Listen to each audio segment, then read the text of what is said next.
Good afternoon, guys. Welcome to my channel, guys. Joey Barnett TV. It's a bit of a windy Tuesday afternoon, but the sun is coming through, but it's that wind. And yeah, been watching the news and the weather, and it's not looking good neither. Something about a jet stream coming from a different country. So yeah, we're not getting the best summers at the minute, and I think everyone you talk to is saying the same thing. Where's our summer gone? Because we had our summer, if you remember rightly, in May and June of this year. We had a heat wave, and that was probably the best summer we're going to get. It is pretty upsetting, and it's annoying because, you know, everyone likes the sun, and the sun gets people out. The sun gets people in a good mood.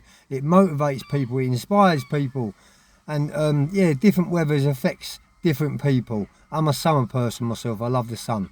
Anyway, guys, I keep promising you I'm going to talk to you about Belmarsh, HMP Belmarsh. The reason why I'm doing this is because of I'm going to do this video is because I've been asked to go onto Channel 4, as I said on my previous video, about Belmarsh. And yeah, I've got bucket loads of experience of going into Belmarsh. You know, I remember going in there when it was very first built, and I mean very first built, way back in the day, and like a revolving door. Yeah, and then I went in there, the last time I went in there was 1999, which is what I'm going to talk about to you now, guys, because I was in there for a couple of years. Now, I was on the house block 4 in Belmarsh as an E-man and an A-man on the book, an A-cat, sorry. So yeah, I was very high category. Now, what I can say about the prison is most of the prison officers, or screws, or whatever you want to call them, was bullies. And I'll stand by that word still today, because what they did was they got pumped up in the gym on steroids, juiced up to the eyeballs, and they used to have banter with each other in the officers' mess about who they're going to pick on today and who's going to be their next target. The bigger the better for them, because they come in numbers.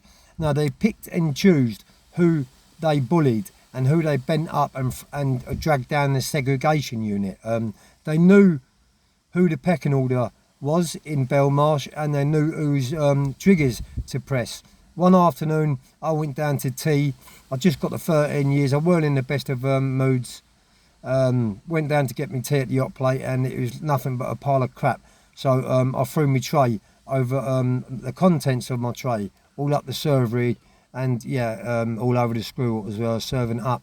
And you know, about 6 of them, the panic button obviously got pressed, and about 6 to 8 of them come, all muffed up, securityed up, all with shields.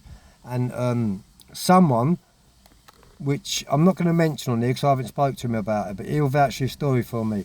Someone see that they'd come for me in big numbers, and they was just about to rush me, and that person stood forward for me on my behalf and said, no, you're not taking him down and seg that way.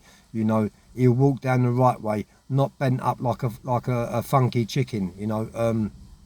Because that's how they used to drag people down to the segregation unit.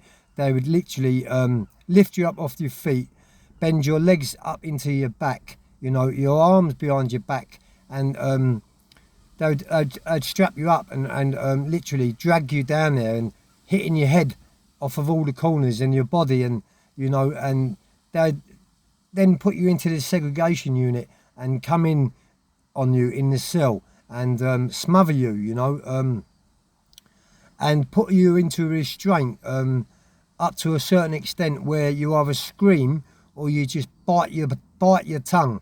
And the worst thing you could ever do with screws like that, bullies, was scream, because that's what they liked. That is actually what they wanted. They wanted to see them inflicting pain on people, because then they could go in the officer's mess and all have a laugh about it. So they never had the satisfaction out of making me scream or holler.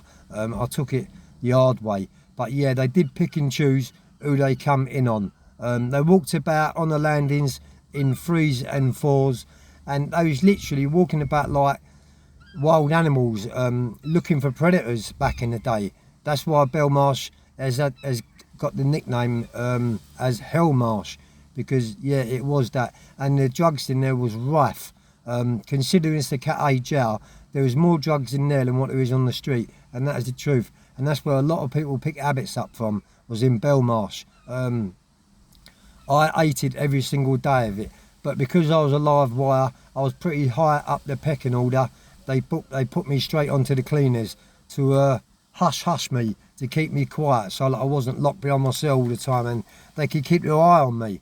But yeah, I see them bending up numerous people, and during the afternoons, what the screws would do on their break when we was all locked up for dinner, they'd go down the gym and all train with each other. So you can imagine what they come on the wing like, all steroid meathead freaks, what was picking on vulnerable people. I'm going to leave this video here because my missus is just about to come out of the health centre with Luca. It's his first check today, and I'm going to get home. So I'll be continuing this video as a part 2 and a part 3, and I'll be continue talking about Belmarsh. But yeah, thanks for watching me, guys. Don't forget to share, subscribe, to keep me alive.